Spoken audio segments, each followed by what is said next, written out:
छोलिया हो या लोबिया, सफेद चने या काले चने, सब कुछ मजेदार बने। और इस बीच जानकारी ये मिल रही है कि रूस के कुर्स्क में भी यूक्रेन का हमला हुआ है। यहां पर वो इलाके जो कि वापस रूस के कब्जे में आ चुके हैं, यूक्रेन उन इलाकों को बना रहा है निशाना। कुर्स्क के रिहायशी इलाके में हमला हुआ है, कई घरों में लगी है भीषण आग। ये तस्वीरें कुर्स्क से आपके सामने।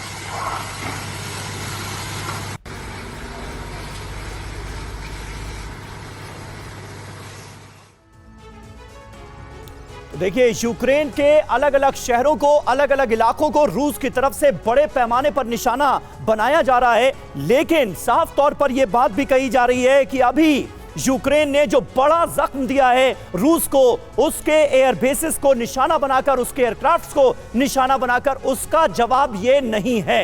उसका बदला लिया जाएगा और जरूर लिया जाएगा। और इसके लिए बड़ी तैयारियां रूस में होती हुई हम देख रहे हैं। आज किन इलाकों में यूक्रेन ने ड्रोन हमले किए हैं, उस पर आइए एक नजर डाल लेते हैं। ज़ेलेंस्की का हमला पार्ट 2 था। ये हमला कहां कहां हुआ देखिए। क्रीमिया को निशाना बनाने की कोशिश की गई, ज़ेपोरिजिया में हमले किए गए, खेरसोन में हमले हुए।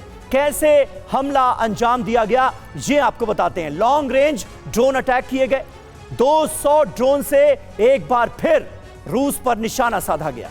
ट्रक से ड्रोन लॉन्च किए गए। कितना नुकसान हुआ है ये आपको बता दें। रूसी सैन्य ठिकानों को नुकसान पहुंचा है, रूसी बंकर्स को बनाया गया निशाना, रूस के अग्रिम मोर्चों पर ये हमले अंजाम दिए गए। बोरिसोग्लब्स्क में सैन्य अड्डा बर्बाद कर दिया गया। खेरसोन का जो बिजली प्लांट था वो हमले में तबाह हो गया। ज़ेपोरिजिया में एक बिजली सब स्टेशन तबाह हो गया। इसके अलावा ज़ेपोरिजिया से जो खबर सामने आ रही है वो ये कि पूरे ज़ेपोरिजिया में ब्लैकआउट हो गया है।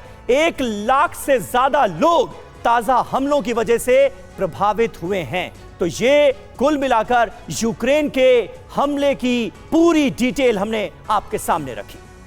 और मेजर जनरल ब्रिजेश कुमार हमारे साथ मौजूद हैं। ब्रिजेश जी, इन हमलों को आप किस तरह से देखते हैं? मतलब रूस को इतना बड़ा जख्म देने के बाद भी, उसके एयरबेसेस को निशाना बनाने के बाद भी यूक्रेन रुका नहीं है। समीर, ये युद्ध 3 साल 4-5 महीने से चल रहा है और हम उस मुकाम पे पहुंचे थे जहां संधि की बात चल रही थी, सीज फायर की बात चल रही थी जी, बिग पावर प्ले चल रहा था।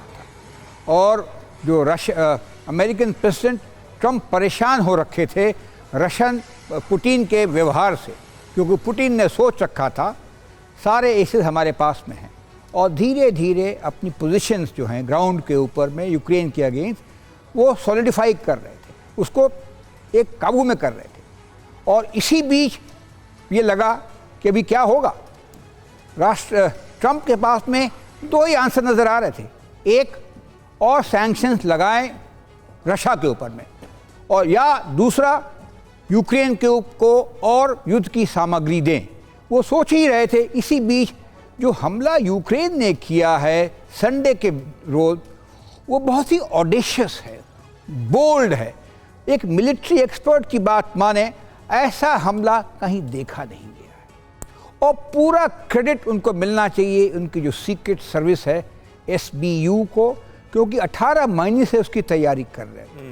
उन्होंने क्या किया है, रशिया के अंदर उनके लोगों के मदद से जो टारगेट डिस्ट्रॉय किए हैं वो 3 डिफरेंट टाइम जोन में हैं।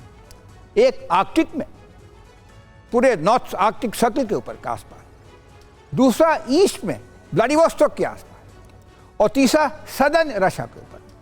और इस तरह से एक कार्रवाई करना सीक्रेट तरीके से, ये किसी भी फौज का एक बहुत सम्मान की बात है। स्वाभाविक इसका असर बहुत बुरा पड़ा है रशिया के ऊपर में, और स्वाभाविक है, आप जैसा कह रहे थे कि वो जरूर बदला लेंगे। लेकिन देखते हैं इससे फायदा क्या क्या हुआ जी। यूक्रेन की सेना का मोराल नीचे चल रहा था, वो एम्बोल्डेंड होता है। Right sir. अमेरिकन को लगता है नहीं, यूक्रेन में दम है जी। नेटो को भी यही लगता है कि ऐसा नहीं युद्ध छोड़ सकते हैं। ये जो छोटा सा देश था, 3.5 साल से युद्ध कर रहा था, इसके अंदर बहुत कुछ है। अब छोलिया हो या लोबिया, सफेद चने या काले चने, सब कुछ मजेदार बने।